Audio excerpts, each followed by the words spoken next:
This is my first trail off-road ride with my new 2024 Polaris XP1000. This is the 4-seat version, and this is in the Sport trim. That is the base trim, and was the only trim to get the black and white color scheme. The 2024 Polaris RZR XP1000 has been improved over the outgoing 2023 model. It's quieter, better handling, better built, more attractive, and more comfortable than the outgoing machine. This machine's very capable on the trail and easy for inexperienced riders to get in and feel comfortable.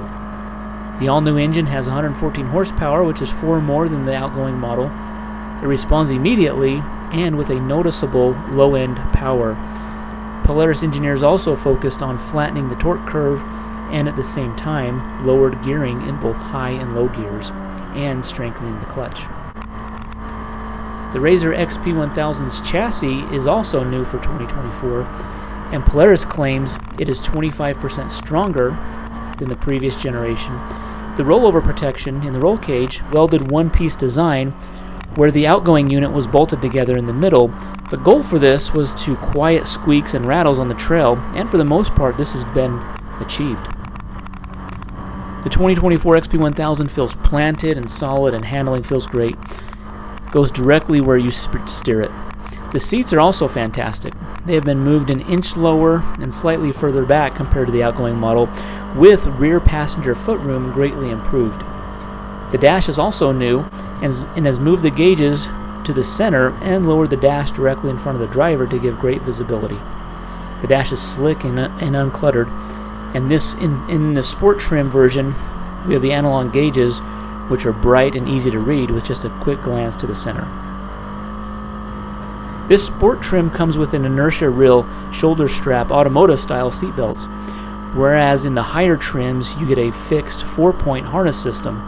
I'm glad that mine has the traditional seat belts that provide good protection and make it very comfortable riding on the trail all day. Polaris has designed this machine to be comfortable, accessible, durable, and easy to maintain. Now, I can't speak to reliability as I've just owned this for a short period of time, but as for the other categories, Polaris has done a fantastic job.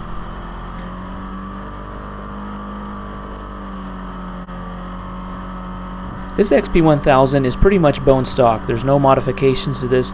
It does have the street legal kit, so you can see there's a rear view mirror, side view mirrors. I've also added on the poly roof.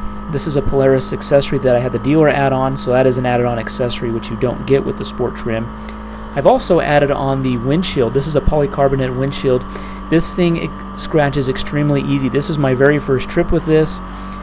During the end of this ride, we run into some snow in this mountain environment that we're riding in, and I had to get out and wipe the windshield with a towel. At the end of the ride, the windshield was extremely scratched up, so I need to replace that with a glass one.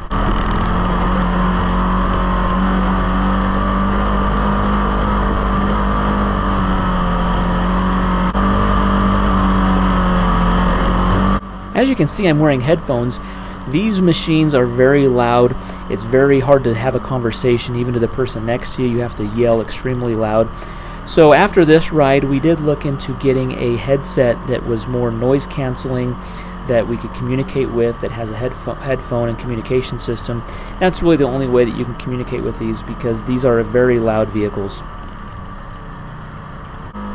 Be sure to stay tuned to the channel for more videos on this 2024 Polaris XP1000. Leave your thoughts and comments down below.